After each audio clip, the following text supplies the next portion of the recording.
Hi, Dr. Rex. Hey, Serena. Hey, thanks for having me. So good to see you. Thank you so much for joining us today. Yeah, hey, great to be here. Yeah, this is awesome. So I got on early and I was rattling off already about all kinds of things, but I was talking about you and I'm so excited about your book. That was my big thing, and I told everyone here. And wow, we have hundreds of people on here now. Thank you guys so much for joining us and for your support. I was telling everyone I was so excited about your book because it is everything that I believe in. Obviously I'm Chinese, and so traditional Chinese medicine is at the core of just my cellular data, and just everything that I practice and teach, holistic nutrition, culinary alchemy. You add in about the doshas and Ayurvedic practices. I mean, I already know it's going to be one of my Bibles on my bookshelf. And so I'm so excited. Congratulations for the launch yesterday, right? Yep. Yeah, that's awesome. Yeah, I'm super excited as well. For me, I think one of the big things here just for me is I want to teach people how to use food as medicine. Yes. And how to treat the root cause of disease. And that's one of the things Chinese medicine and Ayurveda do so well, is looking at what is actually causing this. Because, we're living in this society today where everybody's taking a pill or looking to get a surgery for something, when in fact, ancient remedies have been around for thousands and thousands of years. And what else is crazy is up until 100 years ago, when somebody used the word medicine, they actually meant herbs and spices and mushrooms and superfoods and things like that. It's really just a trend in the last 100 years. When we hear the word medicine, we think of a synthetic chemical that alters our body's symptoms. But the thing is, all of these medications have serious side effects. They pull nutrients from your body, versus if you're using food and lifestyle and amazing herbs like turmeric and ashwagandha and so many others, they're able to fight cancer. They're able to balance hormones and overcome issues like infertility and PCOS and hypothyroidism and chronic pain. These herbs are an incredible form of medicine, and that's a big part of what I talk on in the book. And I know we'll probably chat about a lot of those things today. Yes, no, I mean, I love it. It is the core of my belief system. And, for those of you who are just joining or just popped in, I have to let you know that Dr. Axe is someone that I have followed for so long. I have so much respect and admiration for this human here. He's amazing. He's done such incredible work for the whole world. And so if you don't already follow him, please make sure that you go and follow him. I've pinned a comment on the very bottom here. That's also where you can go to find his book, how you can order it, all of the things, and he's just a wealth of information. So yes, Dr. Oz, let's dive into it just a little bit. There's so many things we can talk about with you, but I really want to talk about Ancient Remedies. Let's talk about what people can find in it. You just give us a little bit of a snippet, but let's talk a little bit more, for someone who's new. How are you merging, Chinese medicine? What do you mean when you say eat for your element? Because that's something you talk about. Yeah, so one of the important things to know is, and I'd love to ask anybody this, have you ever had a friend do a diet and it worked for them and you tried the same thing and it did not work for you? That happens so often. When Chinese medicine, you have something called the 5 elements, which is essentially the first personality profile that also relates to your diet. And so really different people should be eating different diets. Some people do really well with certain foods, others don't. So you can actually take a quiz in the book to find out which element you are. And based on that, you also know what sort of diet to eat. So that, for instance, there's a diet in there for immune system. There's a diet for digestion. There's a diet for hormones, one for your cardiovascular system, another for the brain, and another for your adrenals. And so there's these different diets to follow. And I have meal plans, we have recipes, we have all of these things in there. But I want to give you an example of this. So in terms of when I mentioned earlier, root cause medicine, how this works. Today, if you go in with, let me use hypothyroidism as an example. If you have hypothyroidism and the symptoms tend to be fatigue, it can be thinning hair, low energy, all of those things. You go to your doctor, they prescribe you a drug like Synthroid, and they say you're going to be on this the rest of your life. And also Synthroid has all these side effects that hurting your bone density and all kinds of problems. If you go into an ancient practitioner, though, with hypothyroidism, for instance, somebody that practices ancient Chinese medicine, they'll say, well, hypothyroidism is actually more of what's called a qi and a yang deficiency. And those might sound like strange words, but it's just a different language. She is essentially your body's battery. So imagine the battery on your phone and your adrenal glands essentially being those. So your battery, what's your battery at now? Is it 80, 60, 30%? That is a big deal. And that really, that energy supplies all of your other organs. And so that's what that is. So hypothyroidism actually starts off with being a adrenal issue. The other thing that can really contribute to hypothyroidism, especially Hashimoto's thyroiditis, which is an autoimmune form, is that starts with the gut. Okay, that's part of your digestive tract, where you have a condition called leaky gut, which is now affecting your thyroid, where proteins are circulating, affecting. So all that being said, so if you want to get to the root cause of hypothyroidism, what you need to do is you need to heal your adrenals. So there's foods for that. Berries are very good. Goji berries and blueberries are fantastic.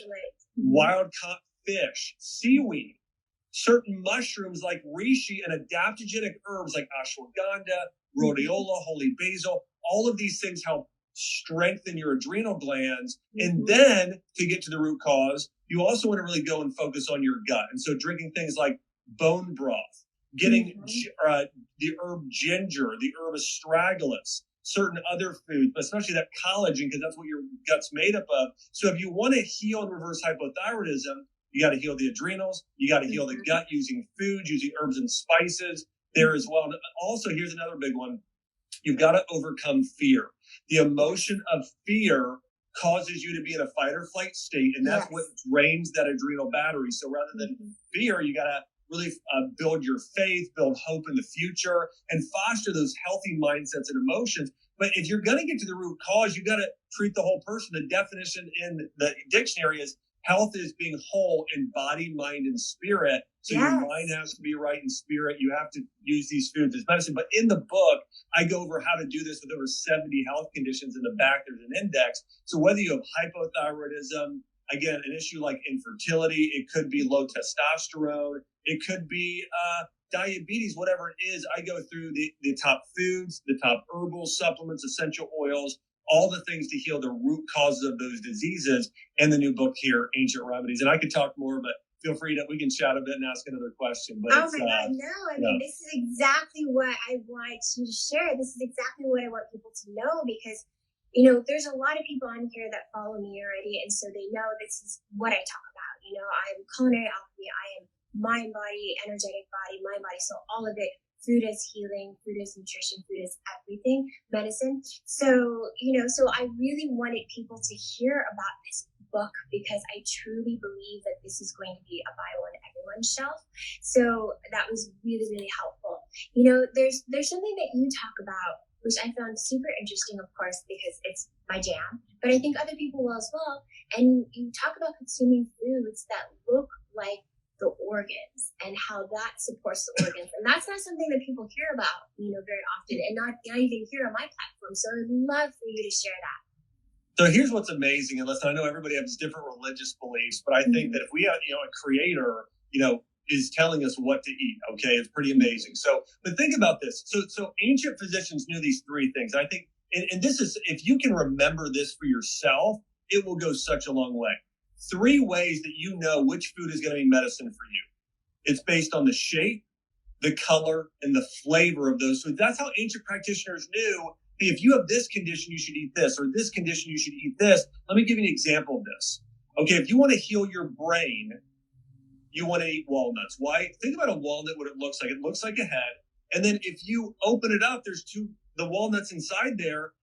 Those look like the 2 hemispheres of your brain. Walnuts are high in choline, vitamin E, and omega-3 fatty acids, all which have been shown in clinical studies to improve memory, boost your focus, and help you even fight things like Alzheimer's. So it's incredible for your brain. Think about a coconut. It looks like a head. All the fat inside a coconut has medium chain fatty acids, incredible for your brain as well. The liquid inside actually supports your cerebral spinal fluid, which surrounds your brain, which is pretty amazing. Think about a tomato. A tomato, if you cut it open, has 4 chambers. You know what else has 4 chambers? Your heart. They're both red. Tomatoes have a compound called lycopene, which has been shown in clinical studies to help lower your risk of stroke and help you reverse heart disease. It's amazing. Beets, you cut them open, it starts to look like blood is coming out. they're known for boosting nitric oxide and being one of the top things you can do to also help build your blood and overcome conditions like anemia. Then you've got celery. Hold up a stalk of celery next to your forearm here. Look at your bones. Celery is known as the most alkaline vegetable, and it's high in vitamin K and calcium, so it actually helps boost your bone density. An avocado looks like a uterus. It's high in magnesium, potassium, and monounsaturated fats, which cause the uterus to relax and get into a healthier, more healing state, supporting fertility. Also, you got olives that look like your ovaries. They contain unique fatty acids and polyphenols, which support reproductive health. You got figs that look like testes. In Roman culture, those were consumed by men and women to support fertility as well. And just a couple more. Onions actually look like your cells. Onions are high in a compound called quercetin, which fights allergies and acts as a cellular cleanser. Super, super powerful. And then another one I love is kidney beans, of course, look like kidneys. Reishi mushrooms look like your kidneys / your adrenal glands sitting on top. And reishi mushrooms are known as the ultimate adrenal tonic. And I've got 20 more I could go through, but all that being said, so the shape of food will actually tell you what foods support and nourish certain body parts. And then when we're talking about flavor, 5 flavors: sour, and I'll cover colors here too. Things that are sour in the color green support detoxification, specifically the organs, the liver and gallbladder. Foods that are blue and purple support your adrenal glands, so essentially your entire hormonal system, and also foods that are salty like seaweed. We also have foods like that are red. Those support the cardiovascular system. So do bitter foods. And then you've got foods that are umami. Umami foods are things like miso soup or raw cheese. These sort of foods are very good for the lungs and colon, so your immune system. And that the color yellow is indicative of those foods. So think about foods that are yellow that are umami flavor. Garlic, ginger, miso soup, chicken broth. They're all yellow. Yellow foods, we know, boost your immune system. And the last food is orange foods. Foods that are orange and slightly sweet. Not sweet like sugar. Sweet like a sweet potato or pumpkin or cinnamon. Those foods are good for your pancreas and upper digestive system, helping fight diabetes, balance blood sugar, heal your body in that way. So anyways, it's pretty amazing that, you can know what based your health was, exactly what to eat based on those 3 things. And I cover that in my food, where people can then go and find out, hey, I've got an issue like inflammatory bowel disease or gut issues. And I go through the exact foods that are medicine for all of those different conditions. It's incredible. I love it. And I'm so excited for all of us, because we're going to be able to get this book. And I do things a little slightly differently, but still using the same context. I use food as medicine, food to heal. I align very much with the energy centers and the chakras, but it's still conceptually the same. And so very similar. This is just, I'm so excited. So Dr. Axe, clearly you've probably seen all the activity on here. We have so many questions. Yeah, do you have some time for us to just go through a few? Okay, awesome. So, and I just want to say thanks. I just saw Lynn says she just ordered the book. I'm saying, man, thanks for all the love signs. I love answering these questions. I want to mention too, if you guys do want to get the book, you can click the link. Also, it is for sale on Amazon. If you just search Dr. Axe Ancient Remedies. In fact, I think it's on sale. It's maybe this week only. I think it's $5 off. So now's a great time to get it there as well. We even had Dr. Oz wrote the foreword to the book, and he rarely writes these just because he loved the concept and what he's doing. Wait, you guys, I'm going to read what Dr. Oz says about this book. Okay, so take a moment. We're going to listen. In Ancient Remedies, Dr. Axe teaches readers how to harness medicinal herbs, mushrooms, essential oils, and powerful mind-body practices to heal your body from the inside out. Readers will discover how to use ancient treatments to cope with dozens of conditions, and will come back to this book time and time again as they continue to dive deeper into their natural wellness journeys. Wow, an incredible statement from Dr. Oz, who I know everybody here knows who Dr. Oz is. So again, congratulations, Dr. Axe. This is just, you've already written others that are just as successful, but, congratulations to this one. Thanks. So, okay. So real quick, before we dive into questions, I wanted to just throw this out there. We have so many comments, and even before you notice, so many people had already said that they can't wait for their book, that they ordered their book, and that they're ordering now. So thank you guys again. Some people are saying got your book yesterday. So I just started doing this. Like, I did this on 2 other lives, but it did so well, and everyone loved it. But I'd like to know if we can maybe do a giveaway right now. Let's do it. So what we'll do is we could, for those of you who are following, maybe we can just screenshot this live and post it, either post it on your grid or throw it up on stories. Tag me, tag Dr. Axe, and we'll pick a winner who will get a copy of the book. Or how many winners would you like? We can do 1 winner. It's totally up to you. And you guys, I can talk to him about this ahead of time. Yeah, let's do 3. Let's do 3, and we're happy to send you maybe some. Yeah, let me talk to my team. We can either send a book or a supplement, and let me just talk to my team and see what we can do. So, but if everyone does that, then I'll talk to them and I'll make sure that we send some things out. Sure. Perfect. So it'll be a giveaway. We're gonna pick 3 people, and I may just send something in the mail to you too. So go ahead, screenshot this right now, and then post it after.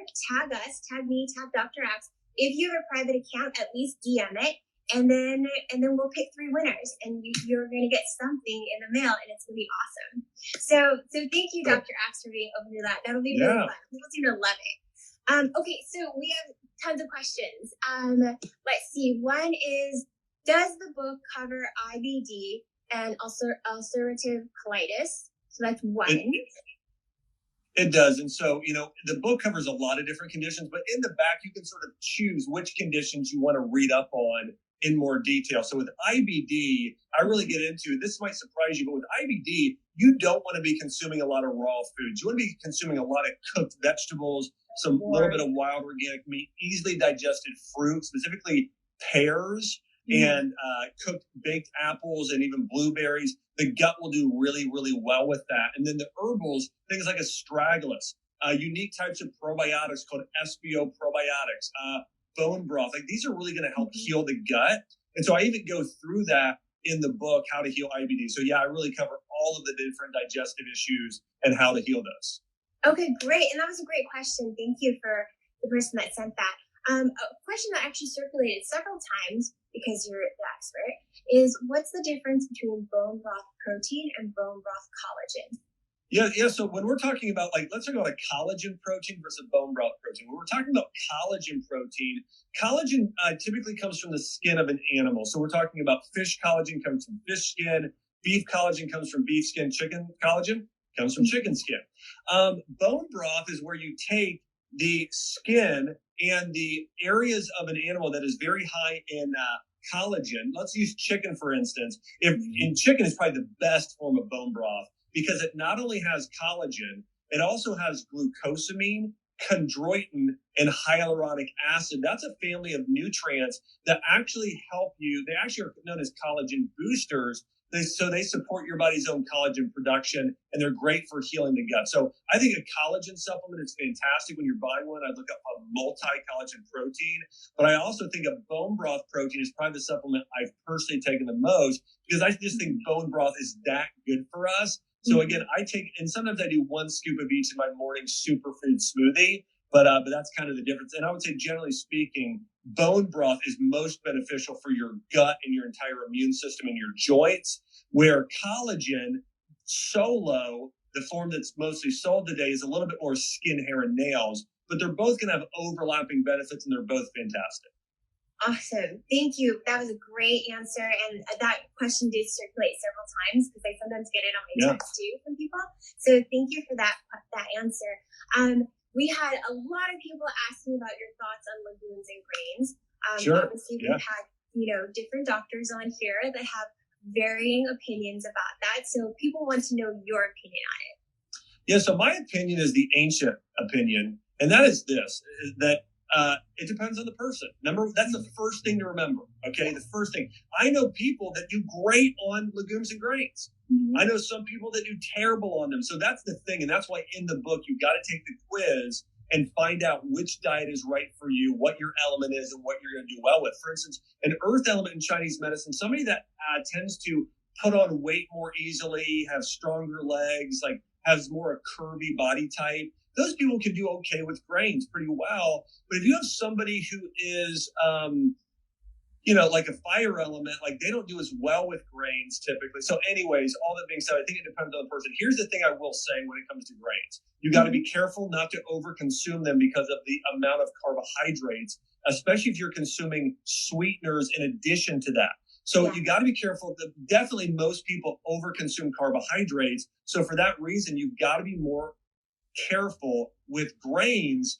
The other thing is grains are typically not prepared properly. When you look at our ancient ancestors, they sprouted them and then they cooked them for a long time in a pot. So in fact, in Chinese medicine, they would sprout rice and oats, and then they would put something like sprouted rice in a pot and cook it for 12 hours. And then it's called kanji. And so kanji is very, there we go. I'm sure you love, I love kanji. In fact, I had kanji this morning. By the way, I threw some mulberries in there and some bunch of fruit. It was great, and some collagen in there too, actually. Oh, that's fantastic! And had a great, and we have actually that recipe and some other just great ones here in the book too. All that being said, I think grains, people will tolerate them pretty well if you sprout them and cook them for a long time to where they're more of a kanji or a porridge with oatmeal, for example. So, and I would say the same with legumes. I think though, again, I think they're not the main part of I don't think they're the biggest part of your plate. I think they're a small portion. I think they're best at breakfast and lunch, and at dinner, I think you're actually better off really not doing many carbs and doing more fat and protein. Your body will tend to do better with that at that time of day, and that's a whole nother topic. You actually have something like your Chinese medicine, your circadian clock, in terms of even eating different foods at different times of day. We're not going to get into that. That is actually in the book, but it's sprouting. And you guys, just remember that there's a quiz in the book, that can really help guide you through the book to see which recipes. And by the way, we didn't even dive into all the recipes. That's going to be a surprise for you when you get the book. But Dr. Axe has at least 70 recipes that are in the book. Yeah, I think we've got 75 condition-specific protocols for healing, and then also 75 recipes. I mean, that's incredible. So they're like protocols. So you guys, again, look on the bottom here. I have it pinned. Dr. Axe, go follow him and go to his website and check out where you can get this book. A bunch of people asked also about sugar. So it's a common theme. Every conversation, there's at least 20, 30 people that have issues with sugar. And I'm sure that your book can help, but they wanted to know, before even buying it, some directive on that. They're having sugar addictions, and just having a really hard time with that. Yeah, so when it comes to sugar, here's the other thing to know is that really, I think people are best off if they can add some other flavors into their diet. In fact, eating more bitter and sour reduces your cravings for sweet, okay? So you want to get more bitter and sour, so some things like sauerkraut, kimchi, again, miso, bitter things, arugula, artichokes, all those sort of foods are really going to be fantastic. That's one recommendation. Also, when you're using sweeteners, I recommend stevia and things like honey, okay? And not going overboard, just a little bit. So I would say start to just slowly back off the sugar the best you can. And also try things like dark chocolate, 70% dark chocolate if you're having that sugar craving. I think that's a good replacement. But I also think when you heal and get your gut microbiome healthy, and again, sour and bitter foods will help do that. Load up on the vegetables. If you want something sweet and you're craving something, don't have a piece of cake, have an apple. Like those are always going to be better options, and your body's going to do better with that. So that's my recommendation. I saw another question here I just wanted to answer. Somebody said, what are the best remedies for cancer? Yes. I actually had my mom beat cancer naturally. And I go through her story in the book and the exact protocol of what she did, the herbs she took, the supplements, the mindset she had to beat it. All those things are important. In terms of a few supplements to consider, though, there's one that a lot of people haven't necessarily heard of this, but there's some new research out on the herb galangal. And galangal is actually it's a cousin of turmeric and ginger. But galangal has major, major benefits and anti-cancer properties. So I would say galangal and turmeric are two of the top herbs with anti-cancer properties. And there are a few others I think are great as well. Astragalus has long-term benefits for fighting cancer. So does reishi mushroom. And then, I think there's a few other. Andrographis is actually one used in Chinese medicine oftentimes. But I would say, generally speaking, turmeric, galangal, along with the reishi and the astragalus and then green tea would be the other big one, like a matcha. Those are some of my favorite that have really strong anti-cancer properties. Love it. And I agree with you too. I mean, astragalus is something that I've been talking about since the start of, the pandemic last year. Is so beneficial for your immune system. And another would be larch powder, arabidopsis. So, what are your thoughts on that? It's something I've shared here, but it wasn't one of the ones you had named off. So I just wanted to know what your thoughts were. Well, here's the truth, right? I mean, there are like 50 herbs. There are a lot that have anti-cancer properties. Yeah. So we could have talked about, that could be a whole nother live. Oh my gosh. I mean, we could do a whole live just on that. So there are a lot. And again, I cover a lot of these in the book. I mean, another one is grape skins. I mean, in some of these foods, like grape skins are so powerful. All there is resveratrol in there. You got blueberries.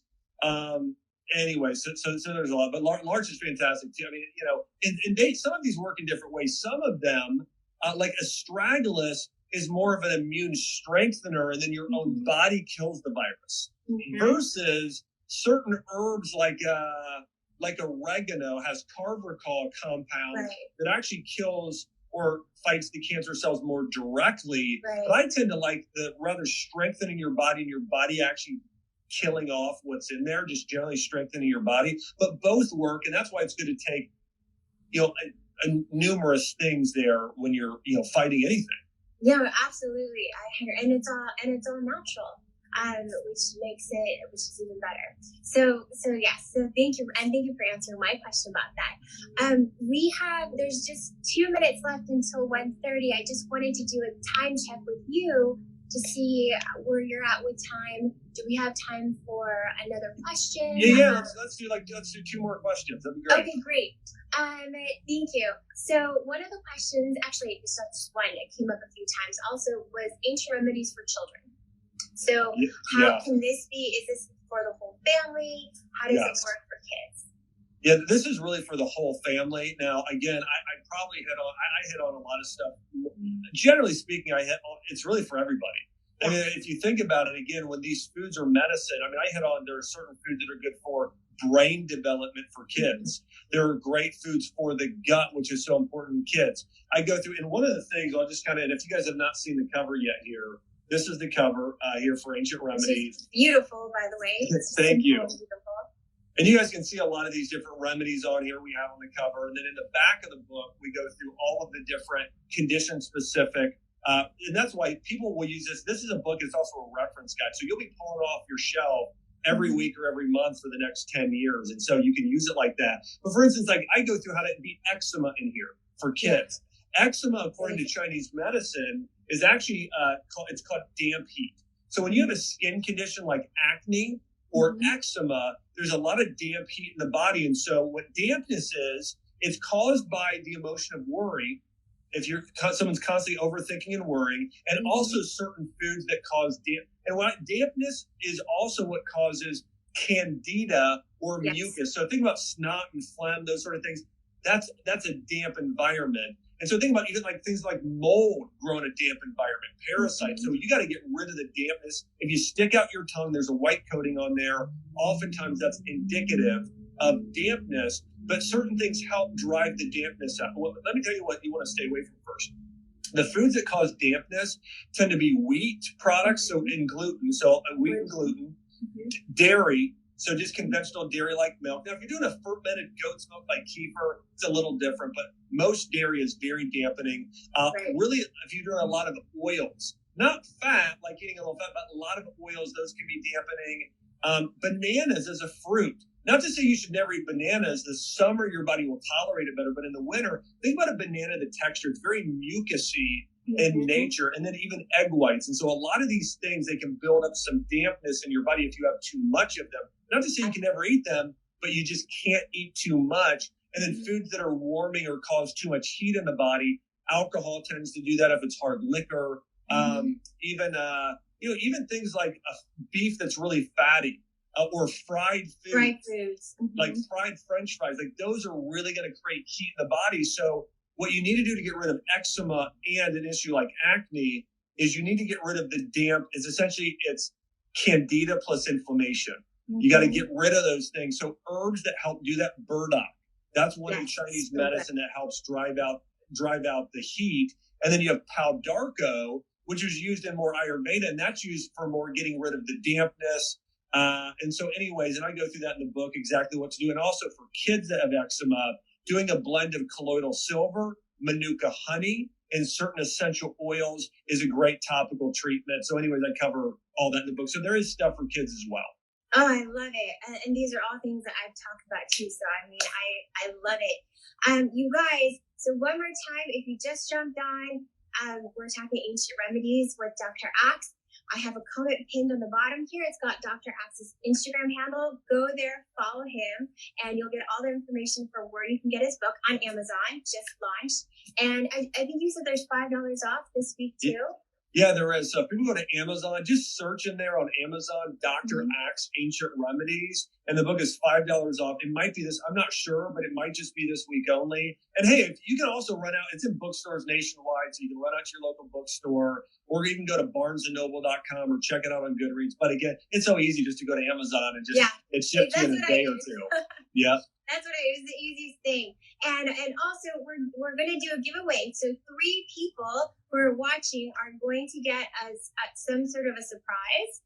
Well, it's not a surprise because once you know, but you're gonna get something from Dr. Axe and myself as well. So screenshot this and post it, tag us, and we'll pick 3 winners who's going to get something from Dr. Axe and also myself. So I'm really excited about that. If you guys have more questions, go to do we have time, Dr. Axe, for more questions? Or if you've got to jump, I can definitely send everyone over to you.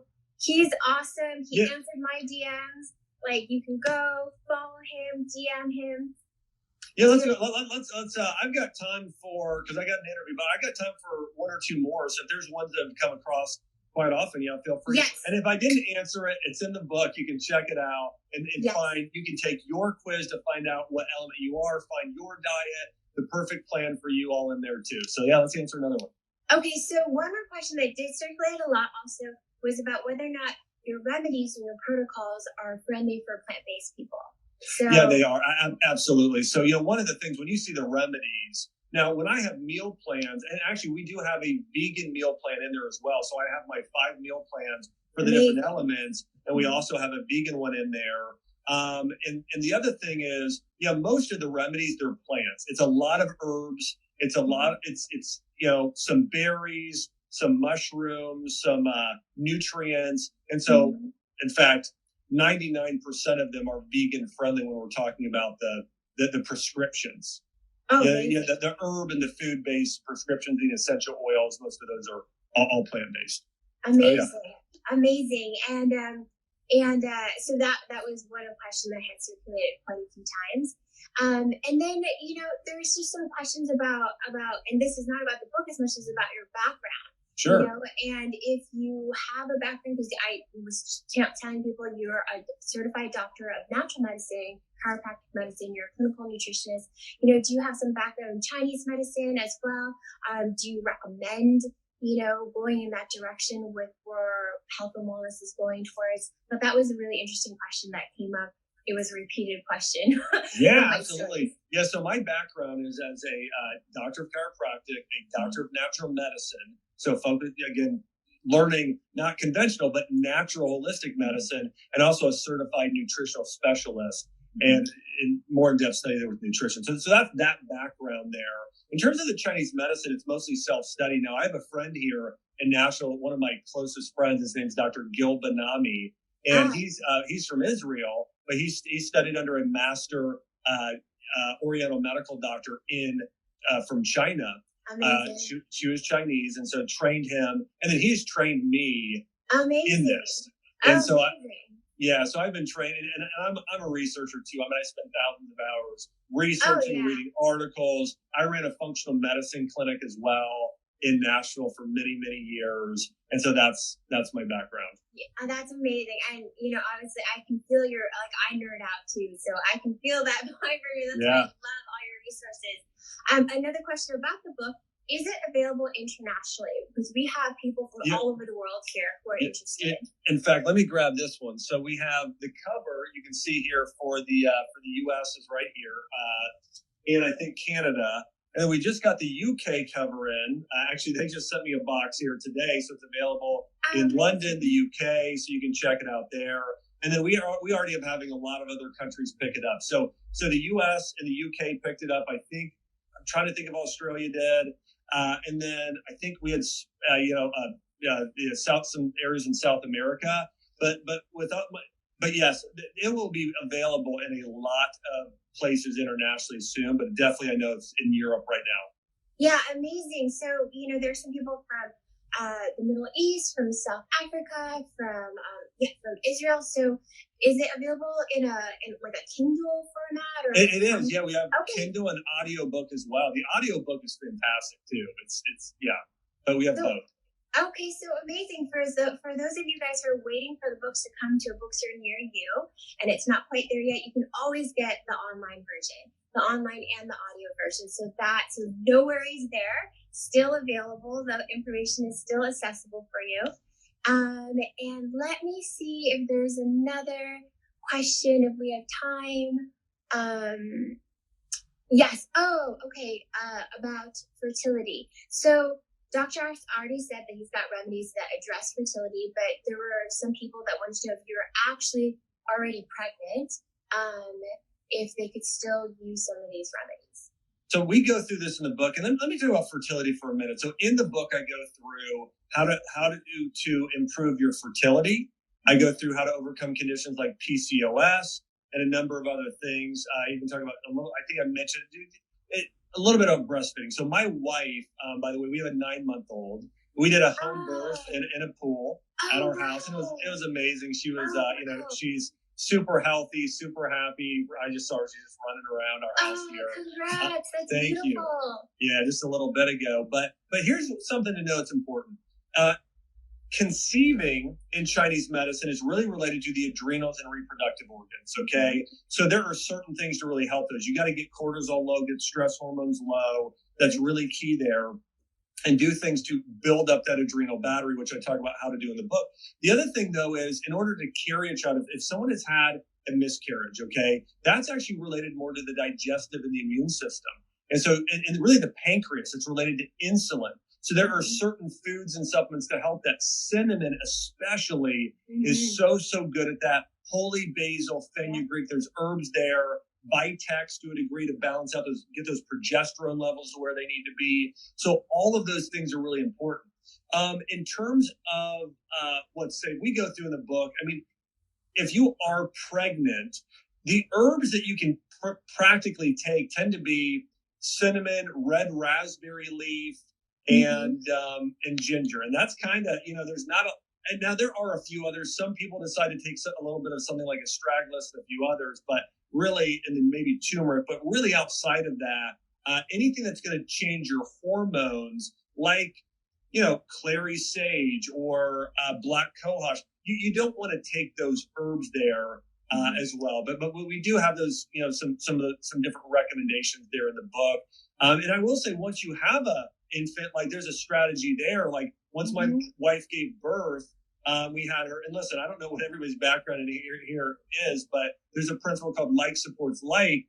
And so if you eat an organ meat, it supports that organ in your body healing. So eating liver helps your liver, eating heart helps your heart. But also my wife made placenta capsules. She had those. That's an ancient Chinese medicine remedy to help build your blood, because when a woman gives birth, the amount of blood she loses is significant. Also, breast milk is made from blood.